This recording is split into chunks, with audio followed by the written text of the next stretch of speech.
we talk about beading, especially this kind of outfit, this blouse, it's not an outfit, it's a blouse. Oh my god, it's just a blouse, but you will never imagine the kind of effort you need to put into it. The things involved before you can actually carry out this beading process made it a lot harder. You know this trendy bustier that people do now, bust caging, where you have boning all over it, the boning all over the bodies, and you have a lot of boning running under the fabric. Yeah, that is what I had, and it was a whole lot of struggle. You know why you are beading, and you can't maneuver the dress, you can't bend it, you can't handle it the way you want to handle it. If you don't charge your watch, you'll be so annoyed, you'll be so angry. Work like this, you have to be calm. You have to make sure that your head is in the right space. You have to make sure that nothing is causing troubles, because at the end of the day, that is one stress on its own. I can't be beading and I'm having issues with thread. It's not going to work. So setting that right is the first thing. My needle must pass through all my beads. And needle will not go your way if the fabric itself is very stubborn. Can you see? Man, that's still trembling. They are still trembling. Like, oh my god. Don't let me discourage you guys. Beading is fun. Yeah. It is fun. Hello, welcome back, and it's a great pleasure having you all here, and you can't afford to miss today's episode because I've got a lot of good tips to share with you. If you look right back here, I have this beaded outfit that I just made. It took me a couple of weeks before I could finish the complete outfit from beginning to the end. I can't just wait to share with you guys everything that happened while beading this blouse and the things you guys need to take note of. Beading is very much in trend now, and there's no way you can't avoid beading an outfit. Yeah, even if you want to outsource it, even if you are doing it on your own, there are things you still need to put in place in case of emergency. Just imagine you outsource a beading project, and while you got the beadwork back, you noticed maybe something caught the thread in between. What are the things you need to take note of? So you can't just be ignorant about it. You need to learn about beading, even if you won't be the one doing it. Okay, now without much talk, let's just get right into it. This design is quite technical, but at the same time, it's very simple to bead. It has procedures that are quite easy to follow. I know my words are contradicting right now, and I have my reason for saying this, because one, when we talk about beading, especially this kind of outfit, this blouse is not an outfit, it's a blouse. Oh my god, it's just a blouse, but you will never imagine the kind of effort you need to put into it. Fine, the process that you need to take, the beading process is not hard. You just have to follow a particular method, which is not hard actually. But when we talk about the background, the things involved before you can actually carry out this beading process made it a lot harder. So number one of it is the fabric. This blouse is a corset blouse, no, bustier. But you know this trendy bustier that people do now, bust caging, where you have boning all over it, the boning all over the bodies, and you have a lot of boning running under the fabric. Yeah, that is what I had, and it was a whole lot of struggle. You know why you are beading and you can't maneuver the dress, you can't bend it, you can't handle it the way you want to handle it, because the bead is, you are dealing with needle. Needle will not go your way if the fabric itself is very stubborn. Let me put it that way. The fabric was very stubborn. It was so difficult to handle, and that caused a lot of chaos for me. It was not chaos because, yeah, look at it, I did pass through that phase. Yeah, so that was not a chaos, but it was difficult to handle. Look at my hand. Can you see? Man, that's still trembling. They are still trembling. Like, oh my god. Don't let me discourage you guys. Beading is fun. Yeah, it is fun. But that was one thing that made the beading of this blouse much more difficult. I planned to use just a week to bead this, but trust me, I spent about 2 weeks beading this, if not over. It was over 2 weeks. Okay, let's say 2 weeks. 2 weeks thereabout. So coupled with the boning underneath that was used to make this, made it, I guess that was the only thing that made this thing difficult. Apart from that, the beading techniques were quite easy. So moving on to the beading techniques that was used on this dress, running stitches that was used on the main bodies of this dress. The running stitches was just there, just repeating the process all over and over again. So that part requires a lot of patience for me. If you don't have patience, trust me, you will give up. Doing the running stitch all over and over again, at some point I was so tempted to just do a straight stitch. But straight stitch, I know if I am to do a straight stitch, it wasn't going to give me what I wanted. So if you are confused about what's running back stitch and straight stitch, the only difference is that for running back stitch, you are going backwards and inserting it back into the beads just to fasten it and to connect it to the next bead you want to do. I've done a lot of that on my channel, so you can just watch my beading videos to check it out. So that's it. And for straight stitch, you don't have to go back. backward never. Just keep on going forward. And that usually works for me for transparent fabric like mesh. So even if I'm going forward, it's not always that obvious. And for other fabrics that are kind of elastic, so that usually work perfect. With this, I had to go back and backward never. So that was that. That was another challenge I had while beading this. Apart from running back stitch, the other technique that is involved on this outfit is the neckline fill up. I use crystals and just the broken bead to just fill up this part. This one didn't really take much of my time and it was not as technical as the other one. So the last part of this is the extra flounce on the sleeve side. This flounce side is slanting beading. So this one too is quite technical, but the more you do it, the more you get better at it. So that is the three main type of design on this outfit: the running back stitch, the fill up, and also the slanting technique. So that was that. After analyzing what is required on this design, so the next thing I need to do to actually make this come alive, after you've decided, okay, this is the design I'm going for, so what are the things that you need to actualize what you visualize? What you visualize, what you need to actualize it. Wow, that is a good rhyme. Oh my god. The first thing I did was to draw out my line patterns. Okay, I was already beading this before I could take a proper first video of it, but you can still see the lines on it. As you can see right here, you can still see the line. You don't have to be Mrs. or Mr. Perfect right here. Just pick up your ruler, with pencil. I didn't use a fabric marker here because the fabric marker that I have is white and it definitely won't show on this, and this pencil is quite reliable for this kind of job because it will take a longer period of time and there is a lot of manipulation going right on the fabric. So you want to use something that won't affect the product of your work, and at the same time you want to use something that will show throughout your working process. I used my ruler and my pencil to sketch out straight lines. If you even need measuring tape, please do so. Okay, so just make sure that you are drawing your lines out carefully to serve as a guideline for what you want to do. After you've drew out straight line, remember the straight line that I drew was just for the bodice, the running back stitch. If you remember, right here, the running back stitch, you don't want to miss out on that. And the next thing you want to indicate as a pattern on this design is to make sure you are drawing that neckline. You want to set a boundary just to indicate that this is where you must not pass while you are beading your fabric. So you want to make sure that this line for fill up is just for fill up. You don't want to take your running back stitch that you are doing on your bodice to your neckline. Don't cause confusion, because if you do so, I don't know what your design will turn to, but you want to make sure you are not passing the boundary. Set that, finish up your running back stitch, then you can now go back to fill up. And please don't complicate things, just take it gradually. I know it can be like forever you are there still doing running stitch. Okay, let me leave that one, let me go and do fill up. Headache. Just take your time on it. Take your time to complete your running back stitch, then you can now move on to your fill up, then to your slanting. That was what I did. So you can choose which method you want to use for your own. You can either do your slanting first, you can do your fill up first, or following running back stitch first, because that is the major part of the work. Just get done with the major part of the work, then you can move on to others which are not that complicated. Okay, now moving on to the next thing you need to know. You need to sort out your mind even before you charge the customer. I see a lot of people, they don't get to do this. Even before charging your price, you need to get to know what materials do you have to use, like a breakdown of everything that is needed, the capital that will be covered to make your beading work, the cost of the beads, the transport fee. Hey, if you are not taking considerations of some things, that okay, Shebi is just to go to the market. Hi, I will not tell you what will happen. You will see for yourself. So please and please, while you are doing cost estimation, make sure you are doing everything.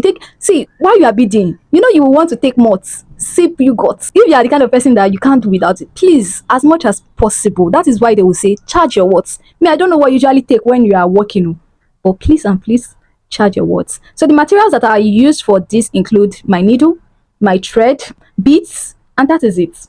Needle, thread, ruler, pencil, and beads. Crystal beads, broken beads. The materials might not necessarily be what I used, but I'm still going to highlight the materials I used. I use thread, matching thread.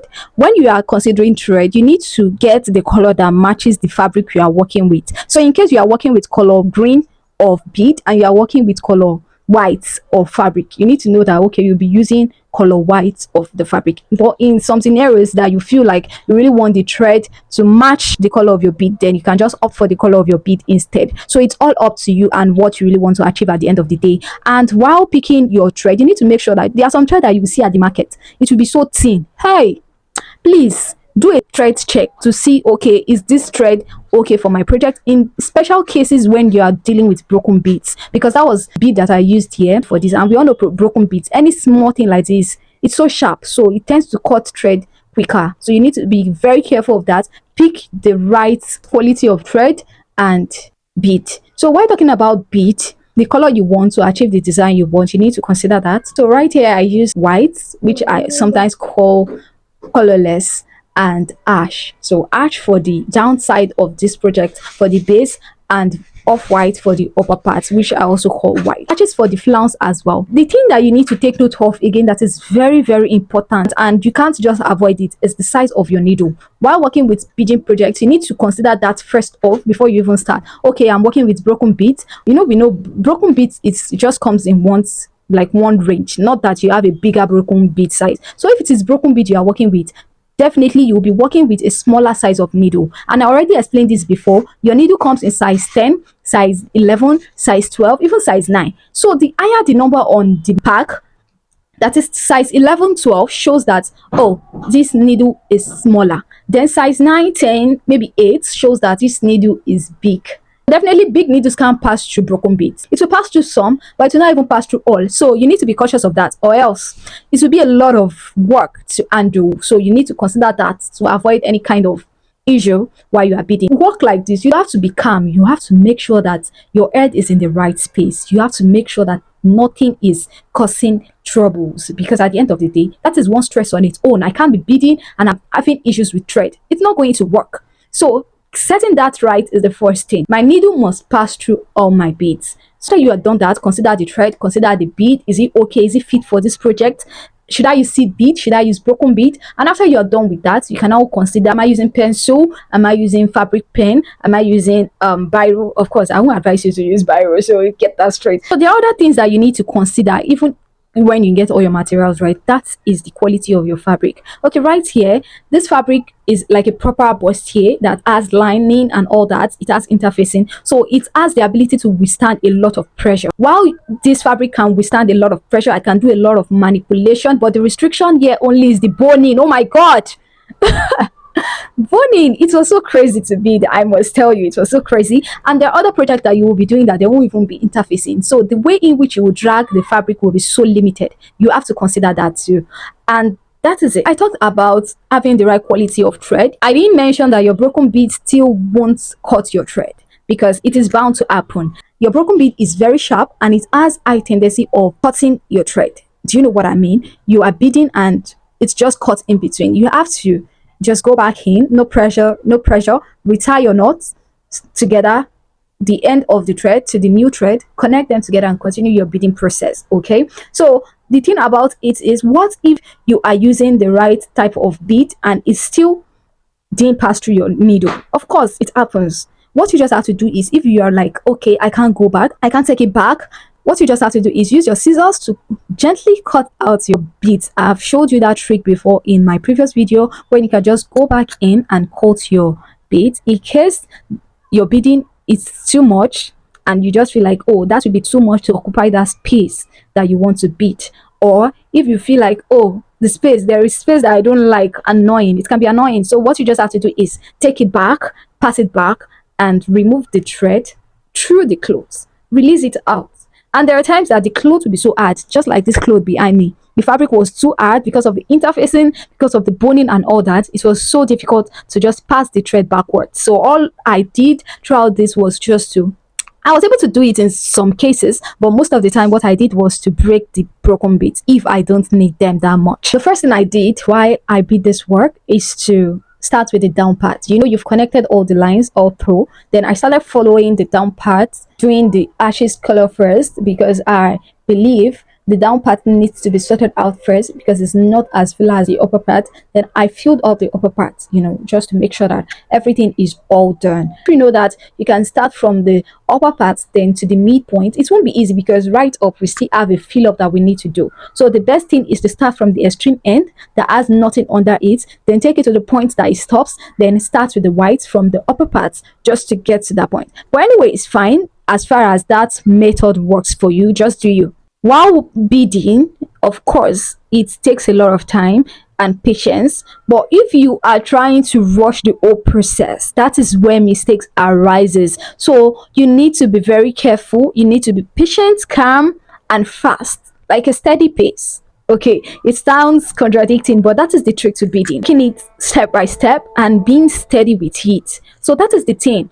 And one thing people do a lot is that, oh my god, I need to be fast with this, I need to speed it up. So at the end of the day, they end up using a very long thread. I've said this over and over again. If you are doing that, you need to stop this minute, this instance, and set your mind to it that, okay, while beading, I don't have to use a very long thread, and I'll still keep up with what I'm doing, and I'll still finish up when I need to finish it up. You don't have to rush, you don't have to complicate things by using a very long thread. But when you use a very long thread, then you start dragging, and then you realize that while you are dragging, it's one part already tangled. Then you pick your needle, you start, oh, detangling. Then you use 3 minutes to detangle. At the end of the day, you are not able to keep up with detangling it. You can't keep up because you realize that you've wasted a lot of time and you don't think you'll be able to detangle that thing. Then you stop, you cut it, and go back to square one. You don't want that. You don't want to complicate things. If you want to make sure that you are fast, what you can do is insert your thread in multiple needles, then keep them somewhere that is safe. So by the time you are finishing one, you can just quickly insert the next one, or you tell someone to help you with that. Before you finish up one, you already tell someone to assist you to insert another one, and your work goes on. But what I do majorly, because most times I work alone, I finish up what I have to finish up, then immediately tie another one and continue the whole process again. That is one thing I usually do. Okay, another thing you need to take note of in this kind of job, because it's fully closed, I won't really say this is important, but it's quite important as well, is tying multiple knots. If you are working with a project that you can still see part of the bodies, of course you don't want to debeautify, if that is the word. You don't want to make it all tacky with knots and knots here and there. You just have to limit the amount of knots that are visible. You can do it under your beads, that is acceptable, but there are times that there is no way you can hide it under your thread or in between the fabrics. What you just have to do is limit how visible that knot is and making sure it is strong and durable. The more you get to bead, the more it becomes easier, and new taxes, you get to learn new technique. Okay, so that is it. So medium size length, I can't emphasize that enough. You need to make sure that you are not using too much thread, like very very long, because that even wastes time. The more you just need to limit it to the normal length and just deal with that length that won't make your hand aches. Yeah, length that will make your hand ache. I need to say it again and again. Length that does not make your hand ache. Okay, just keep the pace and keep on going as it should, and trust me, in a couple of weeks you'll be done. In a week time you will be done. And always learn to outsource your project if you have the means to do so, because with that you can focus on more important projects, and then you have that project being carried on and carried out. Do you get what I mean? So if you need to outsource at certain point, please do so. Invite people to help you out with a certain project so it can be faster. Employ people if you need to, so they get to come over when certain work is needed to be done, and you guys do it together to make money. Yeah, we are in for making money and more money. So just imagine you are the work that you normally would do for a week, you invite people over to work with you as a team, and you get it done in 2 days, 3 days. Yeah, you get to split part of the money, but at the same time you're making more money because you have more time to do other projects. That makes sense to me, and I hope it does to you. Let me know in the comment section what you think about outsourcing. I believe it's a very great thing to do as a fashion designer. Let me know what's your thoughts on that too. I talk about not using long thread. I myself I usually use long thread in certain scenarios, where I feel so pressured that I just feel I should get this work over with. But trust me, it always end up in regret. I always end up regretting it, because at some point along the line you've already done about 3 inches, what am I saying, 3 yards. At the end of the day you end up regretting, oh my god, why did I do this? But it's always easier to tackle. You just have to let go when you need to let go, and tie a knot to continue the whole process. Then I realized while doing this again is that, it's kind of tricky in the aspect that you need to space out in the right way. You need to space out properly, because if you don't space out, you get to have bulges all over your dress. It's just like creating. Let me explain in a very layman language. I have a ruler. Okay, let me use this biro for instance. I have this biro and I want to fill up the space of this biro from year to year. I pick up beads that is supposed to occupy this space, but while picking up these beads, I ended up picking beads that are way longer than this. What do you think will happen? It's going to bulge out, like it's going to have this hunchback right here, of course. So what I do is just to make sure that I'm following the right pace. When I first started the beading, I had to use my insights to make sure that, okay, this is where it's supposed to be. At some point I would just pull it outwards, lay it on it to see where it actually got to avoid any issue. And if it's not enough up to this length, guess what will happen? You have space in between and you'll be seeing your thread. You don't want that. So what I do in cases where there are spaces is, and I don't like the space, I simply pass it back out, drag it. But sometimes the fabric always very stubborn and you can't even pass it easily, and then you just leave it there because you can't pass it out. You can't let that risk the job you're doing. Of course, it will not be too much work, but you going back and tacking after your thread has cut is a lot of issue. So you want to avoid that. What I just do, if I can pass it out back, is just to, while beading, the process of beading, I get to just use like a bead or two to fill up that space that I don't like. And if it is bulging out, like that hunchback I'm talking about, what I just do is pick up my scissors, then trim it, cut out. It works well for broken beads because they are broken beads. If something is broken beads, then it can be broken, of course. I just try to pick that bead that is causing that catastrophe and cut it out. We don't want you here, okay? We don't want you here. So I just cut it out and I'm good to go. Okay, I'm good to go with that. So if that is something you can do, try to do it to save your time. But while doing that, you need to be very careful not to cut your thread, because if you cut your thread, you get to start again from that end point. Not all over, I don't mean all over, but you get to start again for that, tie a knot again and all that. So the next point, we have time management. While working on jobs like this, you need to calculate the right amount of time that you will need to complete the project to avoid burnouts. Yeah, so you need to carefully analyze it before giving your customer the right time to avoid conflicts. As much as people want you to be very fast while bidding, if it's something you can't outsource and you just want to do it solely, try as much as possible to communicate to your customer, this is the time it will take me to complete this project. So if they can stand by it, fine. If not, then that is it. But at the same time, manage your time carefully. And the issues I know that have affected me in the past is that not structuring your time properly. You have a lot of work and you are not doing the one you need to do. And by the time you get back to doing that work, you realize that you should have done that first. I don't know if that happens to you as well. Not managing your time, not setting priorities. These are the things that need to be taken note of before you set out to do your project. And last but not least, my dear lovely sweethearts and lovely honeys, darlings, please and please charge your words. Of course, you need to charge your words. Right now, when it comes to designing, beading is one aspect that requires a lot of detailing, something that I believe machines should be able to do in coming years. But right now, what's the machine that we are talking about right here is your hand. My hand is currently trembling. This hand needs therapy. It needs therapy.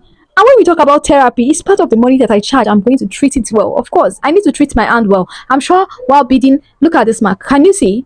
I'm sure there are certain things that I can use to avoid this thing. We call it, is it tumble or something? I don't know, the way you can wear it on this. But I didn't use it throughout this project. And oh my God, my hand is disfigured.